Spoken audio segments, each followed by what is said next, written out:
would like to welcome Dr. Sanjeevan Pasupati. He's a cardiologist from Waikato Hospital. He's the Director of Structural Heart Disease and Cardiovascular Research at Waikato Hospital. And he's also an interventional cardiologist specialized in angioplasty and percutaneous interventions of valvular and structural heart disease. Thank you very much, Sanjeevan, for joining us. He's an example of gratitude. Being trained in Waikato, he didn't go for greener pastures. He remained in Waikato to serve his community. Welcome you to this forum. I'll just start with some simple questions that might help us with your advice. How can I prevent a heart attack, doctor? So that's a very wide question. So I will give you a slightly overview answer, and I think those overview answer, we will most probably go a little bit more dive in with time and maybe answer each point. So I think that the first thing is to adapt a healthy lifestyle. So what is a healthy lifestyle? Which involves if you are smoking, you should quit smoking. You should look at your diet and look at a healthy diet and some regular exercise. That's adapting a healthy lifestyle. Managing stress, where you can look at things like yoga, meditation, things like various methods that whatever that works for you to keep your overall stress level down on a day-to-day basis. Then maintaining healthy weight, which is an ideal weight for your height and your body mass. Then sleep is equally important. And I don't talk about the quantity of sleep, but good quality of sleep is important. So even if you have little amount of sleep, the sleep should be very good quality sleep that you have, and you're not turning and tossing around the whole night and not getting good sleep. Then eventually you should also look at regular health checks that involves looking at blood pressure, blood sugar, cholesterol. These are things that your GP or any other doctor involved will be looking at. Then based on that, you will consider how aggressive you manage your risk factors. So these are a wide open way of starting to how to try and prevent heart attack. And then we can look at each one of them as important as you feel. Thank you very much. Just going based on that question, the healthy diet is quite expensive for the general public, and the time is a limiting factor. As you said, it'll be good to choose an exercise or one of the modes that you suggested, a combination of diet and exercise. Anything bare minimum that you would say who is pressurized by time and the cost of a healthy diet? Any advice for it? All right, so let's start with the diet. So I agree. I think healthy food is always marketed as an expensive or a premium food, and I think it is expensive when you go into a supermarket. But there are strategies how you may be able to mitigate and still have a reasonably healthy, good diet. How do you do that? So let's start with vegetables. When you go shopping, you should most probably buy vegetables that are more seasonal. So you don't go and buy a particular vegetable that this is what I want every day. You look at what is out in the season. They'll be much cheaper than what you will find as an average vegetable price. You can look at like the non-perishable goods, like more like the grains, the beans. You might want to buy them as bulk. When you buy them as bulk, you will somewhat cut back your cost for them. You can look at home brands. There's nothing wrong with home brands. Home brands do keep prices down in the supermarket. Then more so, you will also, there is some aversion. We want to eat fresh. I think it's important eating fresh. But then if that is becoming quite expensive, it's still important to have vegetables and also fruits in can, or it doesn't need to be fresh. You can have it frozen, you can have it canned. They are still better than having unhealthy food. They are cheaper, but yes, if you have the option to have fresh food, that will be the better option to have. Then finally, I would say that you should try to aim to do most of your meals cooking at home. And when you plan your meals, you should plan according to what is running as specials in the supermarket. So if there is a special running, you can plan a healthy diet based on the specials that are running, which are the healthy food, and cook accordingly. And when you do that, you will be able to find a healthy diet in a very reasonable amount of cost. Then try to go, this is what I'm going to have today, and this is what I'm going to have tomorrow, which makes a healthy diet very expensive. Coming back to the exercise, I know you asked about, you are a busy person. How do I manage to incorporate my exercise? Exercise yes, it is nice to have an exercise program, to have something like 2.5 hours of exercise a week is what the Heart Foundation would recommend for you. But yes, there are a lot of people who lead a very busy life. Sometimes you need to allocate time between your work and your family time. Now, where do I have time for my exercise? So you need to incorporate that into your life. So you want to do exercise, you try and incorporate it maybe with your family time. You go for walks with family and not by yourself. You incorporate maybe sports to play with your friends, where you have your friend time or your family time. And by incorporating this and also incorporating other tasks, like say, when you are in the phone, you don't sit down and answer the phone. You can walk around and talk to people while you're on the phone. So by incorporating things with exercise, incorporating exercise with your day-to-day life, you only need to do a little bit of those every day. They'll add up to get enough exercise that you need for the day. And then even if you are going for going down the steps, try to avoid lift, take the stairs.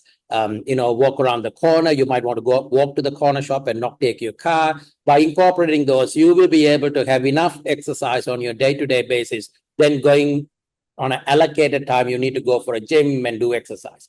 Now, if you are a gym freak and you really want to do this exercise and you want to incorporate, you put that in your calendar. It has to be scheduled time, and you need to have it as part of your day-to-day plan, and then you execute it. That way you will manage to execute it, but for most people, you don't need to do that. You will have enough exercise. That's very valuable. I think, as you say, sometimes we get fixated with these certain fruits and vegetables, and we want that throughout the year. If we go for the seasonal ones, that makes the cost much cheaper. And also, when that's not available in that season, or when it's not very expensive at that time, it'll be better to go for the preserved food. And as you mentioned, to make the exercise part of our lifestyle, incorporate with kids' school drop-off and pick-up, as well as simple techniques can help. Although some of us are fortunate to have a gym and have allocated time to spend regularly, which is not always practical. That's a very, very valuable advice. Just going on to the other common thing that we have patients complain about is that I'm worried about the side effects of the cholesterol tablets, especially with memory problems and muscle pains. What is your advice? I mean, my GP wants me to take the medicine without fail, and he wants a certain number, but I'm not able to tolerate even the smallest dose.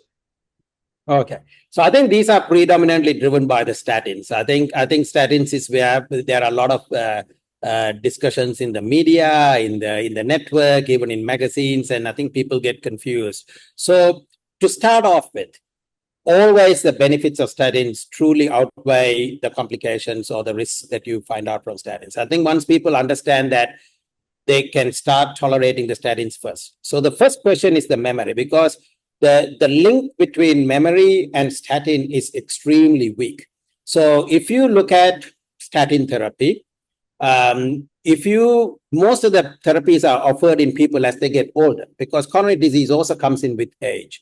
So if there is always an association of memory when you get older, and so is the therapy of statin therapy. So the ideal, real proper way of looking, if the statins therapy really has association with memory, is to actually look at the randomized trial. Now we have almost 50,000 odd patients randomized between statin and placebo, when the patient doesn't know that they are taking a statin or a placebo. In those group of patients, the link between the memory loss and the statin is extremely low.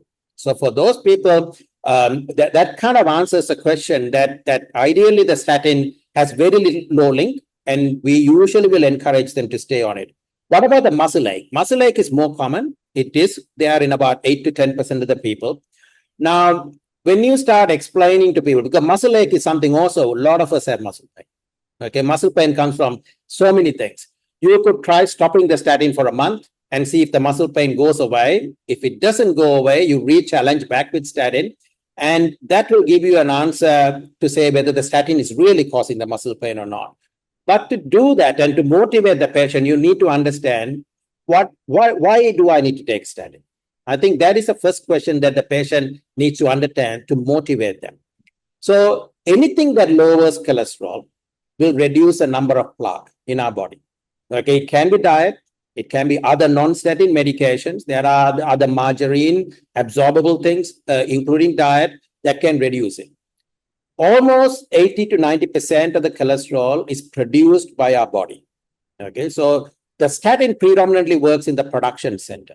And there are other medications we also have that works on the production center, but predominantly statin has the lowest or the highest reduction in the cholesterol production from the production center. That's number one. So that will give you about 10-15% reduction in cardiovascular risk. But on top of that, which is something that you do not get with other medications, is what we call a pleiotropic effect. It's stabilization of a plaque. So you can have low cholesterol. That's a probability thing. Lower the cholesterol, less plaque formation. But the plaques that are formed occasionally ruptures and attracts a clot, which actually gives you the heart attack. So that is the etiology of how you get a heart attack, is from a plaque rupture. Now, what statins do is it forms a cap on top of the plaque for the thick fibrous cap, and that cap reduces the plaque rupture. Now, that 15% extra benefit you get from a statin, you do not get from any other cholesterol lowering, whichever the way you do, with exercise, diet, whichever the way you do. This is why even somebody with normal cholesterol, if they have coronary risk factors, they get a benefit by taking statins. So once you know that extra benefit you get out of statins that you do not get, then you may be okay to give it a go to see if the muscle pains are truly from statins. And I will guarantee you most of the memory is not related to statin. And you can, once you explain, once patients know why they are taking something, their compliance will become better and the side effects will start to be much lower appreciated. Thank you. That's very, very useful. And nowadays, GPs and the specialists also say about the statin use with their cerebrovascular disease and stroke. So it's not the age group of under 65. It is now going up to 90s. And it is very useful. And it's, as you said, it's a prevention of heart attack. So we just have to outweigh the benefits outweigh the side effects and the risk. And it's good to share that study results to say that it doesn't affect the memory. Just going on to that next question, how does my ethnicity and family history affect my risk? Unfortunately, the South Asian population, that involves Indian population, Sri Lankan population, we all have a high early onset cardiovascular disease. They are mainly based on our genetics, our metabolism, the way we metabolize, and cultural differences. So all of these things contribute to a very early onset of coronary disease. And for that reason, I think you should be more aggressive to seek medical advice, to look for your secondary prevention or primary prevention, in fact, to check that cholesterol, check the blood pressure, check the blood sugar, because it's also to do with the type of food we eat and the ethnicity that comes on with it. So both has contribution to start doing the prevention much early in your stage. So I think in our culture, I would say that your early approach to seek and active seeking of prevention will be more warranted than in the European population. Thank you. And it is also reflected in a way with the race is affecting the ethnicity. I mean, the risk in New Zealand with the Pacific Islanders and the Maoris have like 10-year life expectancy is 10 years shorter than the Europeans. And the Asians join as because of, as you say, the genetic predisposition and their diet habits back home. So That's what metabolic, and there is cultural differences. The way we eat, the type of food we eat, and the exercises that we do. All of these has implications from as a culture, the way we run our culture. We have premature coronary disease that form on us. That's very useful. Thank you. And in a scenario of someone who has had angioplasty 3 months ago, what would you say as the key points for him to go forward?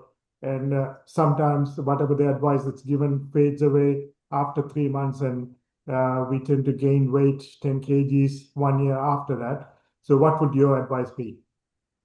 So this is something that might shock you. For most patients, angioplasty, that is stenting, a coronary or blocked artery, or bypass surgery where you open the chest and put grafts to blocked arteries, is not to save life. So we all say, God, I'm waiting for an angiogram, and had a massive heart attack and died. Okay. In fact, angioplasty and bypass does save life in very specific scenarios. When you have an acute heart attack, it does save life. When you have disease in a very proximal or beginning of an artery, yes, it may save life, especially if your heart has taken a hit from that. For most others, it is actually to improve quality of life. Okay, now what really saves life? So you come in and we see some blockages, we put a stent in. Your quality of life immediately improves because you can go, you can exercise, you feel fine, and you think you're good. But your quantity of life does not improve by putting that stent in. The quantity of life only improves from the things that we have been talking about. Okay, there are some medications that truly improves quantity of life.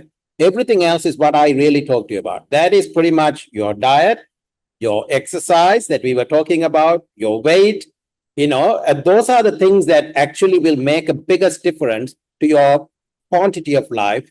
Then the quality of life is very easy. You put a stent and you're there. So what does the medications do? In the medication says predominantly only two medications.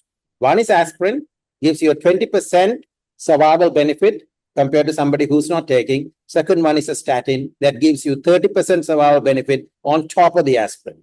So taking both of those medications with coronary disease, you will have a 50% chance of better survival, less cardiovascular events, that includes heart attack and stroke, etc., compared to somebody who's not taking them. And this goes for life. And the thing is, these two medications does not make you feel better, but definitely makes you live longer. So when a patient comes to see me and say, I have chest pain, what do I do, doctor? I say there are two ways of managing you. There are things I'm going to give you that will make you live long, but it would not make you feel better. Then I'm going to do a few things that's going to make you feel better, but that does not make you live long. You need both. You want to live well, but you want to live long and live well. And this is fixed with stenting for most people, but this should not be forgotten, and that should go for the rest of your life, which is the medication, the exercise, the diet that we have been talking about. That's very, very useful. So, I mean, some of us think that the angioplasty has fixed the problem and symptomatically you're better. But the key message is to have the aspirin and the statins and probably go by whatever you recommend as the cholesterol. I mean, some of us have the access to the results to look at what's the LDL, and the target level drops down further and further. Do you want to just tell the people what they should aim if they have access to the results through Manage My Health? Yeah, if you have access to your results, so somebody who has already had a coronary disease, established coronary disease, the current guidelines will tell you to bring your total cholesterol well below 4, but your LDL, the current guidelines is up to 1.3. Now, it used to be 2, then 1.8. Now, 1.3 is the perfect guidelines. Now, medicine is science and it's also got an art. Okay, if you just only follow the science, you're not going to get a result. So you need to look at your patient and decide which people you really want to bring it down to 1.3, 1.4. And for the who you can actually accept 1.8 and 2 is okay. So for you, if you even start by just bringing it below 2 without side effects, you have done a big difference to yourself. After that, yes, we would like to fine tune you to be perfect, but sometimes perfect comes with side effects. And that is kind of where you work with the patient and say, how much do you want to take and how much you can tolerate? And then you work from it. But those are the numbers you want to work with. For people who do not have coronary disease, or they don't know they have coronary disease, they're just risk factors and they are coming to see you. Then there are different factors you will look at. So then there are also, on top of the cholesterol, you will do something called lipoprotein A. That is something you bringing it down on its own doesn't show you that it brings down coronary disease, but that is a risk factor on its own. And if you have an elevated lipoprotein A, then your current cholesterol, whatever the level it is, it will aggressively cause coronary disease to your coronary arteries, even if you're not starting to form something now. So those kind of people, even when your coronary arteries have got trivial disease or hardly any disease, you will start statin well early in their piece. And then if you are still more aggressive and you want to say, hey, I have risk factors, how do I manage myself? Then on top of the risk factors, there is something called a CT calcium scoring. They are not covered by insurance, but they are not too expensive. They are about $350 to do. It's a well worth spent test to do. That tells you an early plaque formation. It's not invasive test. It's like going for an X-ray, but you're having a CT calcium score. And that will tell you when you have risk factors, should you take this statin? should you take aspirin? How far do you push them? At what age shall I push them? So that plus lipoprotein A and the cholesterol levels will be one of the good ways to start working on somebody who doesn't know whether they are coronary disease, but they've got risk factors and they want to be proactive. For the others, the numbers I quoted you because they have got disease will be the way to go. That's very useful. So you are referring to lipoprotein A being more of a risk factor Marker? and marker, because in a couple of days there's going to be a cardiology conference in Prashanthi, and along with the free medical camp, they are going to measure the lipoprotein A and the cholesterol for the patients, which is going to be most likely a point of care equipment, which will be costly, but it's going to be very valuable. It's good that you highlighted the fact about the calcium score, which is within reach as far as the cost is concerned for many people. And if it is good, as you say, it gives a bit of a reassurance, and work harder on the cholesterol earlier on in their life. Just another scenario is my father is 80 years old and has a valve problem. He is worried about an open heart surgery. And what would you recommend? All right. So there are actually 2 points to that question that you asked. One is, first, the age 80. Should I do something at somebody who's age 80? The second part is, should I have an open heart surgery at age 80? Okay. So 2 components to it. So let me start with the age. So what is age 80 and should I do something at age 80? Okay. So the way we look at it, it's not an age-driven society anymore. Age is only a number. So it's all to do with what you do with that age.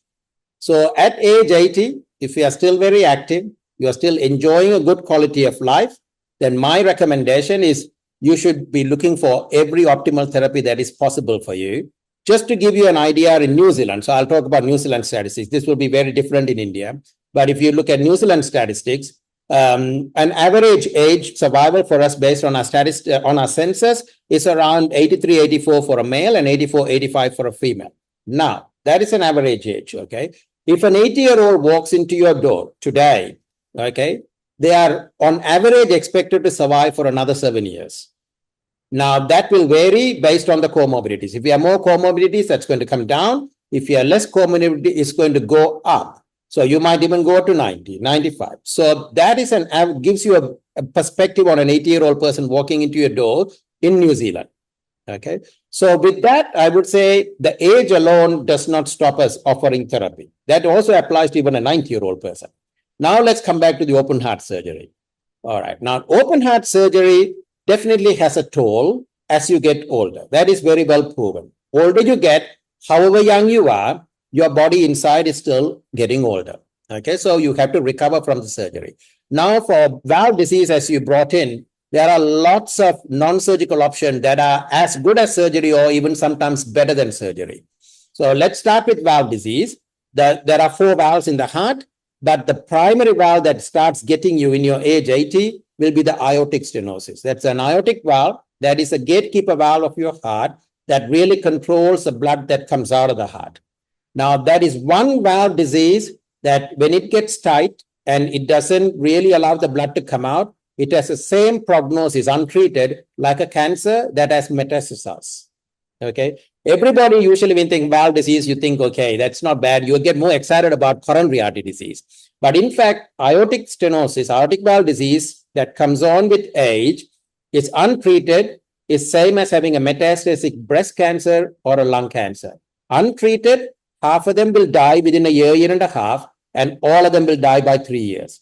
It is a purely curable problem, and the cure is not with open heart surgery. Almost 95 to 98% nowadays will have it through a tiny cut in your leg. You will go in and you can replace a valve. Half of those patients are still awake talking to you, or even more than those patients who are talking to you. And most patients go home by a day or two, and a week to 10 days, they are back to their full quality of life. So it's very different to thinking about open heart surgery. So this is just aortic valve. I won't, given the time, go through all the other valves, but there are percutaneous, that means non-open heart option for every valve disease. And you should talk to your doctor and talk to a cardiologist who really specializes in that. So if you see general cardiologists, you would not get that information. you should specialize. Go and see cardiologists who specializes in valve disease. There will be usually 1 or 2 in each big top centers, and should seek advice from them, and they will give you a view to say whether you will be suitable for a non-open heart way of treating your valve disease. Thank you, Dr. Sanjeevan. Dr. Sanjeevan is one of the pioneers who introduced this procedure in New Zealand, and a lot of people have been saved and had minimal invasive procedures, and they have a better quality of life. Just last 2 questions, Sanjeevan. I have been put on 2 medications, aspirin and clopidogrel, and I am unable to tolerate the aspirin. What would you suggest to me? So it depends on what's making you unable to tolerate. So is it because you got a irritable gut that is coming on, or are you really getting a rash, or you got a full-on anaphylactic reaction to the aspirin? If it's aspirin is something that can be desensitized. It's not like any other medication. It has a very high success rate of desensitization. So if you have a rash or you have a full-on anaphylactic reaction, yes, you should see an immunologist or allergy specialist who can desensitize you to aspirin and then get you back on the aspirin to get those benefits that I talked to you about. Okay.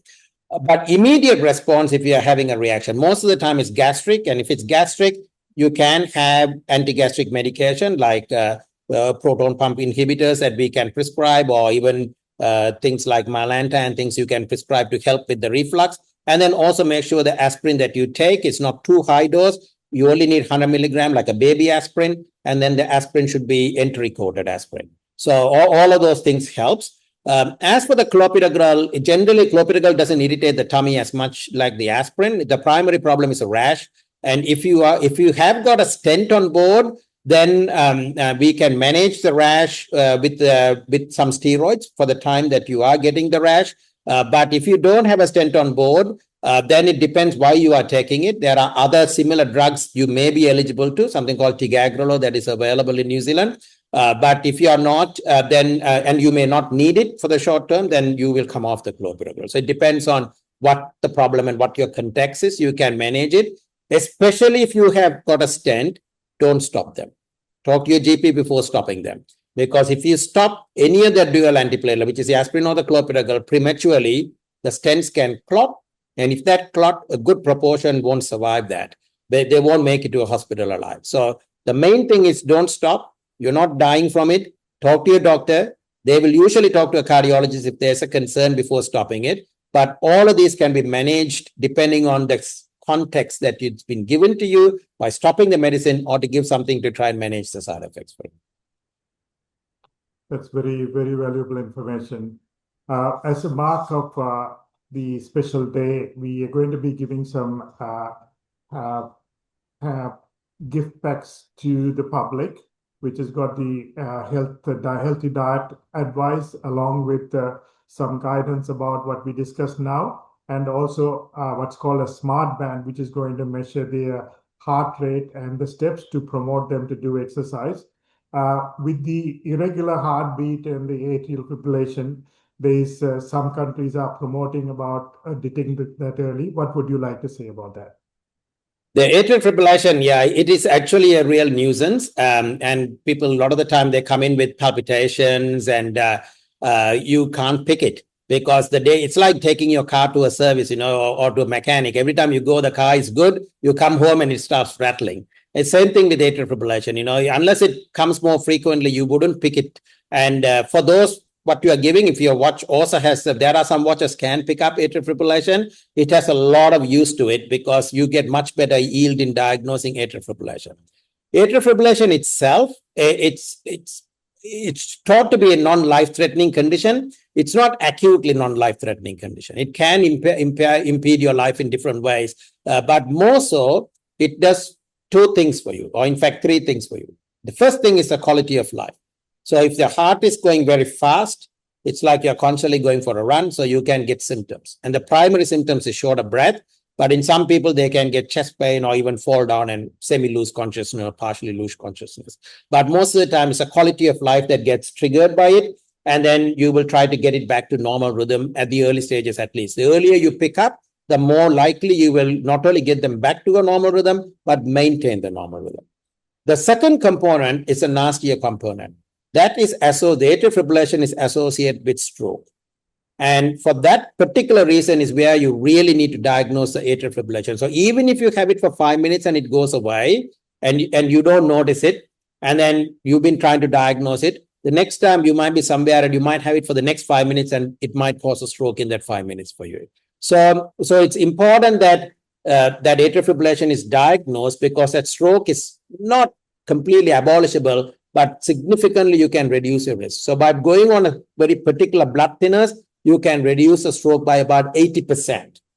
And for that particular reason, that AF should be picked up. And then not everybody will need that blood thinner, but the risk of stroke increases as you get older, you get hypertension, you get heart failure symptoms, diabetes, all of those things, and vascular disease. All of those things will increase the stroke in the context of AF, and that will promote to say that you should be on those stronger blood thinners. Okay. And when it comes to blood thinners also, people only know warfarin. They hear about warfarin all the time and they get put off by it because, it's hard to take warfarin. It interferes with the food. Nowadays, you do not need warfarin. There are much moderner blood thinners that we have in the community. They don't need any blood test monitoring. They don't interfere with the food that you take, and they are much easier to take it. There are once a day, twice a day blood thinners that you can take, and they're very stable in your blood. So please talk to your GP, especially if you go into atrial fibrillation and somebody's forgotten to give you blood thinners. You should say, do I need blood thinners? It's important to take some responsibility to your health as well. And then the last part is, if your AF is not controlled and you're constantly running fast, it will affect your heart function. It is reversible, but it's something that you should pick up and you should treat early in the piece. Then at the end, you will also talk about how to prevent atrial fibrillation, but I know it's going to be a long talk on itself, so I won't go too much, but primary problems are alcohol and stress. So you might want to keep cutting those down. And then there are other stimulants like the V and the caffeinated drinks, etc. You might want to keep it down to prevent you going in and out of atrial fibrillation. Very, very useful information. Does obesity or overweightness predispose us to atrial fibrillation as well? Very good point. So until about a year or two ago, we did not associate obesity too much with atrial fibrillation. But it's been not only shown that it is now associated, it increases the risk of atrial fibrillation, it also reduces the risk of you getting back into a normal rhythm while your weight is high. So nowadays, even my electrical colleagues, if I'm sending them for an ablation to get rid of AF, unless your weight is particular size and you're not able to lose weight, they won't even attempt because it's waste of time. So obesity has a big role in the electrical system, especially the atrial fibrillation in your body. That reinforces the importance of exercise and body mass index and to get the weight down. One final question. Thank you very much again for your time. There are some of us who have got, because you're dealing with structural heart disease, some of us have cardiomyopathy, and that is the end of life situation. But with the modern advances, there are hopes. It is maybe a little bit outside your field, but do you want to just say what could happen for the suitable candidates? Okay. So cardiomyopathy comes from multiple causes, because at the end of the day, all of these things that we were talking about, it's all to actually save your pump. Heart is a pump. Okay. The pump has to be looked after. And when you say cardiomyopathy, that pump is failing. So when you talk about coronary disease, that is the fuel system for the pump. When you talk about valve disease, that's the one that controls the blood that goes through the pump in one direction. And when you talk about atrial fibrillation or electricity, those are the electricity that you need for the pump to work. Any one of these things that can affect the pump function. On top of that, the pump can be also affected by things like virus. You have a bad virus, you can get viral cardiomyopathy where the pump can fail. And then there are also other insults like alcohol. So alcohol generally can go and directly affect the pump, but it does not affect heart attacks. It doesn't cause coronary disease. Cigarette, on the other side, doesn't affect the pump directly, but in fact causes coronary disease and causes heart attack that affects the pump. So now comes to your cardiomyopathy question. Why did your pump fail? If it is failed from blocked arteries, yes, you can fix blocked arteries to help the pump to come back again. If it is from valve disease, this is very important. If you pick it early, you can fully reverse that pump function and you can fix the valve and reverse it. So this is why even when there's a valve disease that is asymptomatic, we actually advise people to come for regular echo follow-ups with an echo at one year or 2 year follow-up. For the sole reason it's a small group of people won't develop symptoms where the pump will be failing in the background as the valve disease progress. So again, if you pick them early, you fix the valve disease, the pump will fix itself. And same thing with electricity. I told you, like AF is a good example. If you are running fast all the time, by slowing it down, you will change the pump. So, and then there are medication. We have really, really good medications nowadays to try and improve the pump function. They are way better than what you are used to those days. On top of that, then there are medication that not only improves the function, then also improves survival as well. They won't directly affect the pump, like things we call empagliflozin, SGLT2 inhibitors. They are new into the market. They are given for this reason to make you live long, even when your pump is starting to fail. So there are a whole lot of things. If your pump is failing, you should see a cardiologist or somebody who specializes in pump failure, or even any cardiologist who can work with you to try and improve that pump function. For most people, we can get them through this. At the end, there is heart transplant, but that is limited in New Zealand, and you've got to be young, you've got to be relatively slim, and you should not have any bad habits. And that's generally good for most people. But if you have fit all of those criteria, yes, if your medications fail, then heart transplant is the last option for you. Thank you very much, Dr. Sanjeevan. Thank you very much for your time. A lot of important information that's been shared. The questions were mainly for public rather than medical people. And I think we have covered a wide range of cardiology topics. And thank you very much for your time. Thank you. You're welcome. And I hope I kept it simple so people can understand what I said and not too technical. And thank you for having me. I'm a privilege to be here to help. Thank you.